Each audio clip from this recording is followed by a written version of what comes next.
Isang mekaniko ang 37 anyos na ginoong itatago na lang natin sa pangalang Ricky. Minsan sa kalahatian ng gabi, magigising na lamang siya sa tawag ng kanyang mga suking, nagmamay-ari ng mga sasakyan. Nasisiraan kasi ang mga ito sa gitna ng kalsada. Walang magawa si Ricky dahil iyon ang propesyon niya. Hindi niya pwedeng pabayaan ang mga suki niyang ilang taon nang umaasa dahil sa maganda. Hindi rin ang mga ito humahanap ng ibang mekaniko. Si Ricky na kasi ang nakakaalam kung ano ang diferensya ng kanilang sasakyan. Hindi rin ito naniningil ng mahal. Sila na lang mismo ang nagbibigay ng halaga na kapantay rin sa magandang serbisyo na ibinibigay niya. Alas 12:15 na ng hating gabi nang biglang may tumawag pa sa cellphone ni Ricky. Mabilis niya iyong dinampot. Ang kanyang client na in-check. Nasiraan daw ng kotse sa kalagitnaan ng long travel nito. Tinanong kaagad ni Ricky kung saang lugar ito. Dala ang lumang modelo ng pick-up. Karga ang lahat ng kanyang kagamitan sa pagkumpone. Ay mabilis niyang pinaharurot ang sasakyan sa nasabing lugar. Marami na ang naipundar si Ricky dahil lamang sa client niyang napakagalante. May naipatayo na siyang malaking bahay. May 2 sasakyan at nakapagpatayo ng sarili niyang talyer. Kaya pagtsatsagaan pa rin niya lahat ng kanyang mga suki, lalo na at malaki ang tiwala ng mga ito sa kanya. Mahirap nga lang sa kanya dahil wala siyang asawa. Iniiwan siya nito dahil halos wala na raw siyang oras para dito. Hindi niya rin naman masisisi kung bakit naghanap ng ibang lalaki ang kanyang asawa noon. Marami rin kasi siyang kakulangan dito. Wala rin silang anak, kaya iniisip lang din ni Ricky na hindi talaga para sa kanyang babae. Masaya na rin ito sa piling ng kanyang bagong mahal. Kaya suportado niya ito. Sasanayin na lamang niya ang kanyang sarili na mag-isa. Kalahating oras lang ay naroon na siya. Mabilis niyang tinesting lahat ng posibleng dahilan ng pagkasira nito. Kabisado na niya kung ano ang parting may diferensya sa sasakyan iyon. Mabilis niyang napaandar ang sasakyan. Sinisiguro pa niyang ayos lahat ng mga piyesa nito bago pinayagang lumarga ito ulit. Matapos makaalis ang sasakyan ay pauwi na rin si Ricky. 1 kilometro pa lang yata ang tinakbo ng kanyang sasakyan nang may pumara sa kanyang babae. Duguan ito, kaya inakala niyang nasaksak ito o kaya ay narip. Binuksan niya kaagad ang kanyang pintuan sa kanyang gilid at mabilis na pinapasok ang babae. "Nako, anong nangyari sa'yo? Isarado mong maigi ang pintuan at dadalhin kita sa ospital," wika ni Ricky nang may pag-aalala sa babae.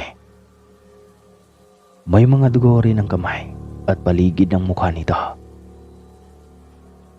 Nasasamyo pa niya ang lansa ng dugo na nagkalat sa damit, mukha at kamay ng babae. Nasa 30 pataas na rin ito sa kanyang tansya. Subalit napaka-misteryosa at tahimik lang itong nakayuko. Hindi man nga lang siya nilingon ito at sinagot sa kanyang tinatanong. "Saan ka ba nakatira? May gumagawa ba ng masama sa'yo?" Paulit-ulit na tanong ni Ricky, subalit na natili lang tahimik ang babae. Nang kulitin ito ng kulitin ng lalaki ay tinapunan siya nito ng masamang tingin. Nang ilabot si Ricky sa paraan ng pagtitig nito. Parang hindi normal na tao kaya napahinto si Ricky sa pagmamaneho. Naapakan niyang bigla ang preno, dahilan ng pagkabangga ng babae sa harap. Napangiwi rin ito kaya mabilis na humingi ng despensa si Ricky sa babae. Subalit hindi ito sumagot, kundi binuksan ang pintuan at lumabas. Sa pag-aalala ng lalaki ay bumaba na rin siya at sinundan ang babae. Nais niya itong pabalikin sa sasakyan dahil napakadelikado at nasa madilim na parte pa sila ng kalsada. Ngunit mabilis na nawala ang babae sa dilim. Sobrang nag-alala siya para sa babae. Baka nga nagahasa iyon at biglang nawala sa katinoan. O di kaya ay pinatay ang kanyang ibang kaanak. Samot-saring eksena na ang pumasok sa isip ni Ricky ng gabing iyon. Tila hindi na siya nakaramdam ng antok. Kahit pa nakahilata na siya sa kama ng kanyang kwarto, hindi mawala ang pag-alala niya sa babae. Kahit nadungisan ng dugo ang mukha ng babae at hindi may pagkailang maganda ito, at hindi niya makakalimutan ang pagmumukha ng babae. Kinabukasan, pagkagising niya ay hindi kaagad siya dumiretso sa kanyang shop. Binalikan niya ang lugar kung saan niya hininto ang sasakyan at bumaba ang misteryosang babae. Maging sa kung saan ito biglang nawala. Nagtanong-tanong rin siya sa mga taong naroroon kung may nakakita ba sa babaeng madungis o kaya ay puno ng mantsa ng dugo.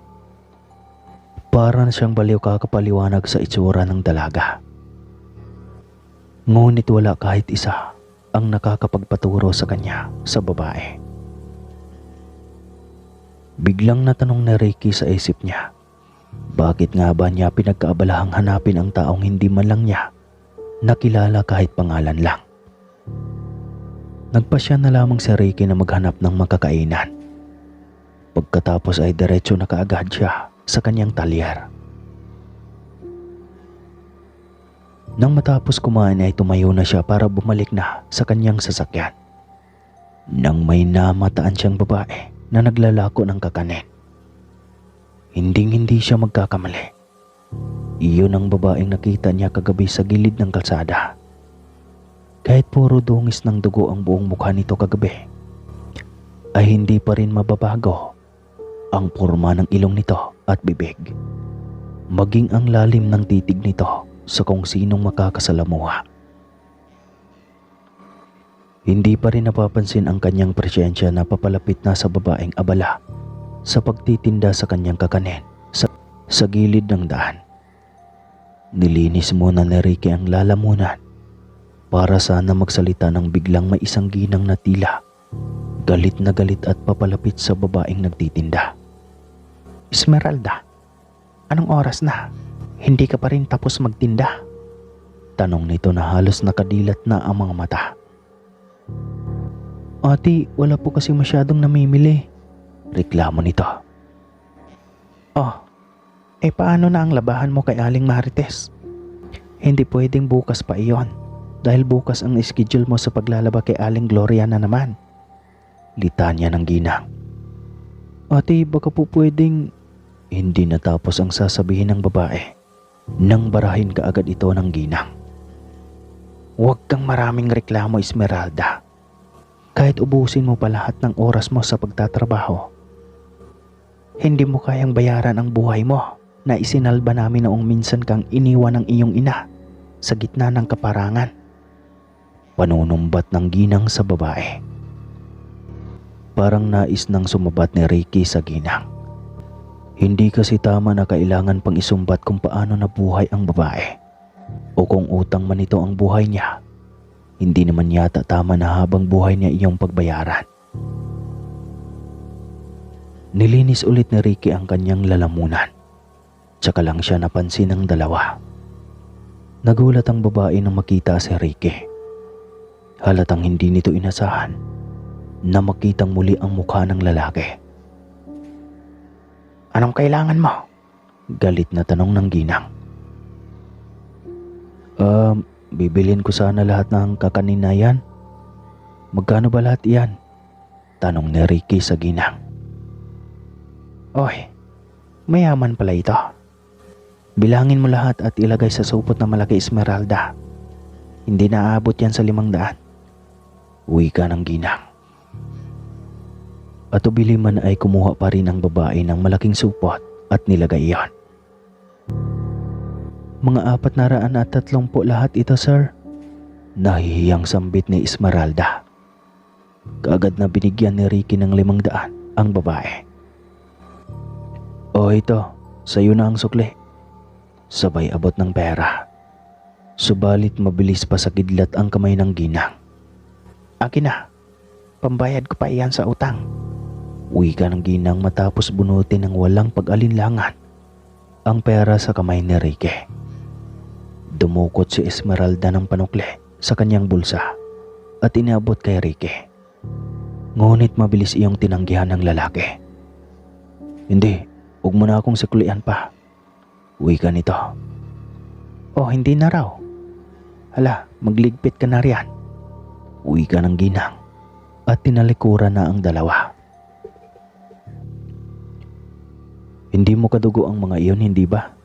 Biglang naitanong ni Ricky sa babae. Sila na lang ang mayroon ako.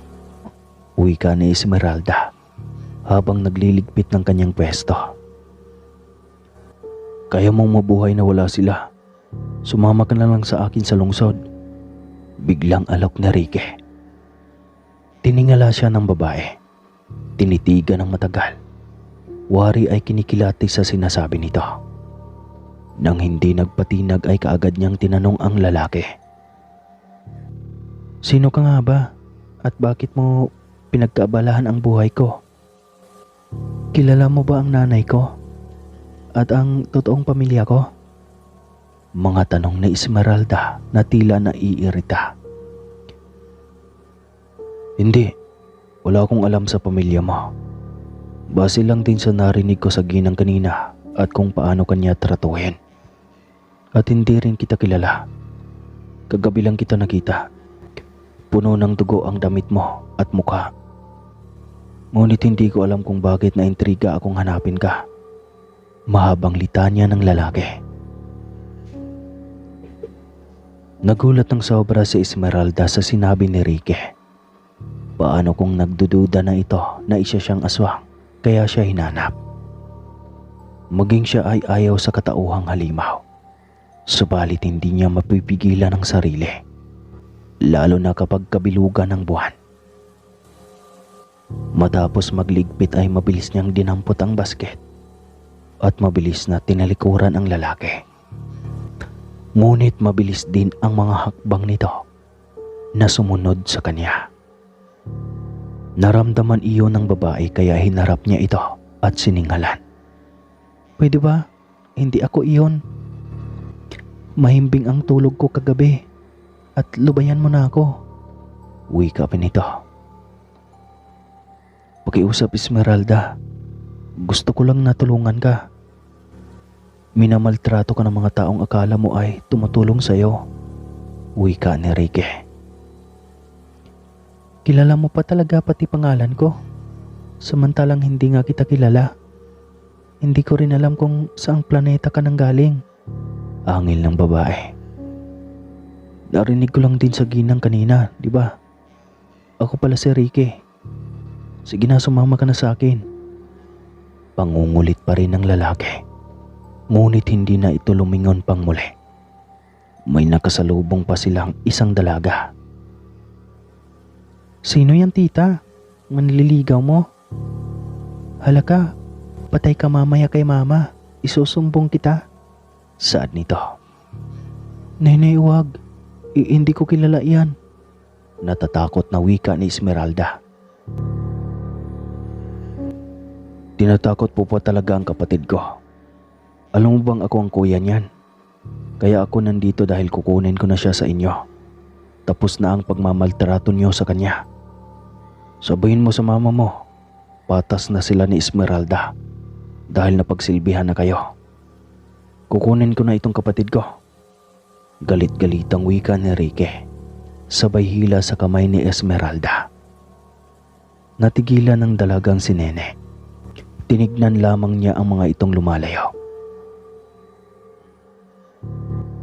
Ewan ni Esmeralda kung bakit parang gusto rin niya biglang sumama rito. Marahil ay pagod na nga siya sa pang-aapi ng mga taong umaampon sa kanya. Kaya bahala na. Ramdam rin naman niyang walang masamang gagawin sa kanya ang lalaki. Pagdating ng bahay ni Ricky ay nagpalinga-linga si Esmeralda sa paligid. Kahit sa ang gilid siya titingin, ay may mga nagkalat na piyesa ng sasakyan ang kanyang nakikita. Sayang ang bahay mo. Napakalaki sana. Ang kaso puro kalat naman. Wika ni Esmeralda kay Ricky. Pasensya na. Isa kasi akong mekaniko. Minsan ang trabaho ko ay dinadala ko pa rito sa bahay. Paliwanag nito. Napatango si Esmeralda.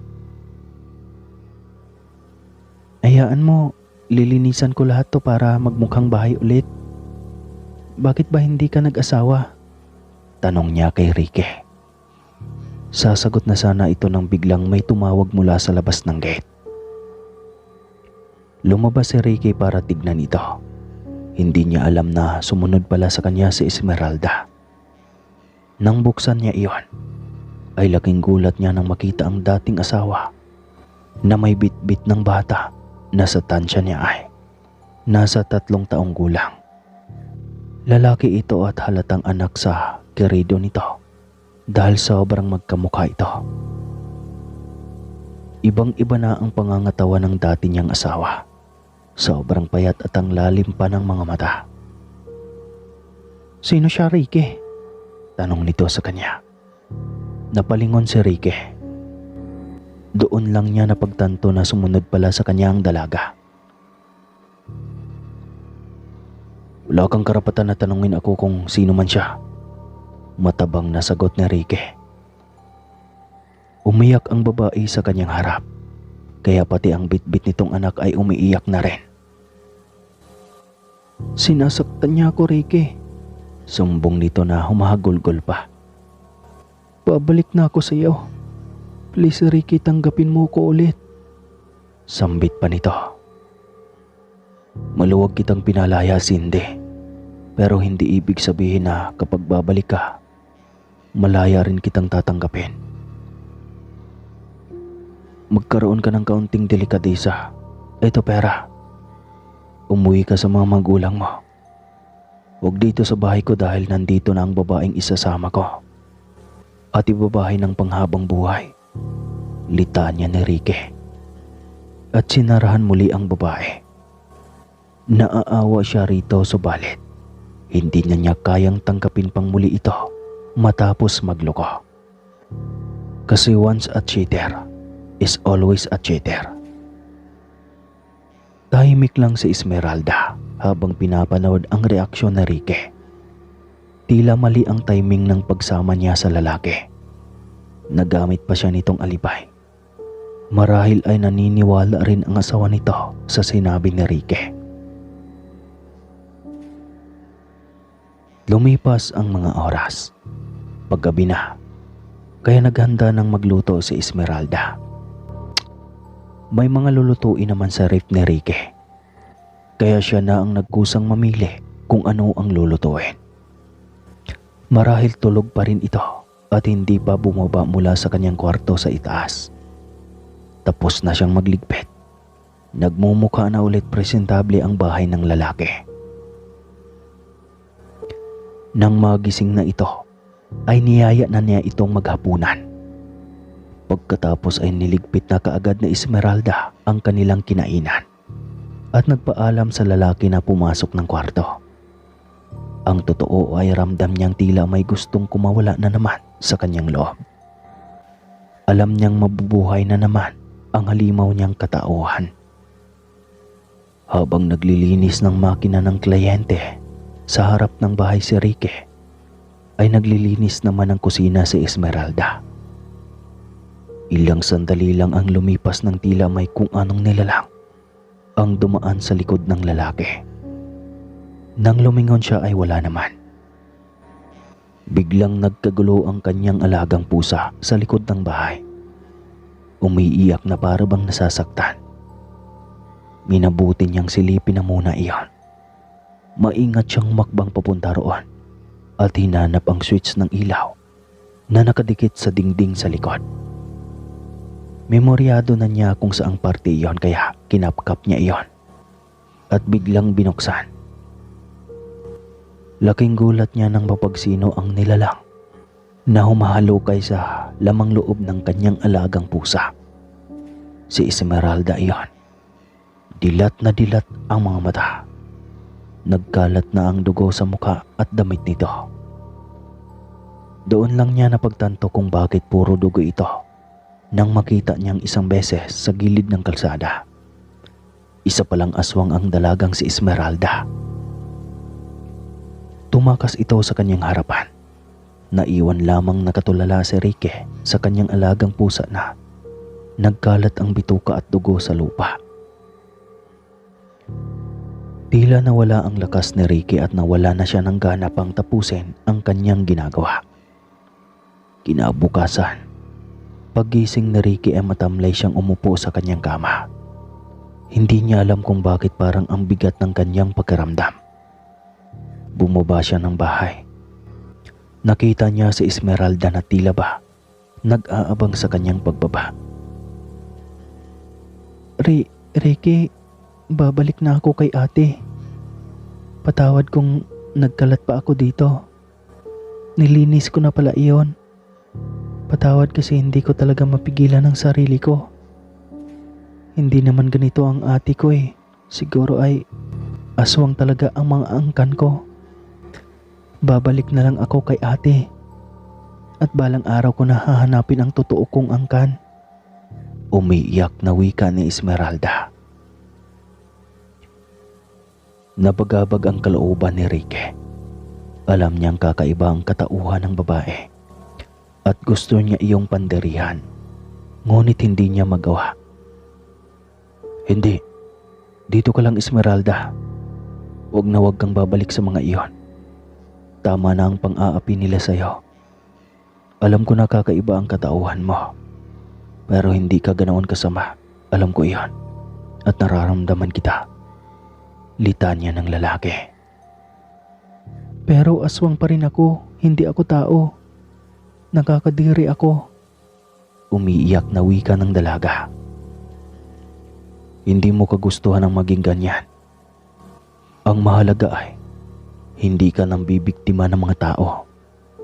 Huwag na huwag mong gagawin iyon, Esmeralda. Pakiusapan ng lalaki sa dalaga.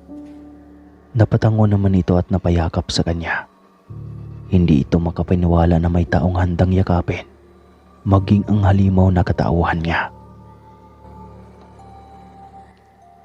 At hanggang dito na lang po ang kwentong ito. Sobrang antok na talaga ako. Alright, good night mga ka-eswing.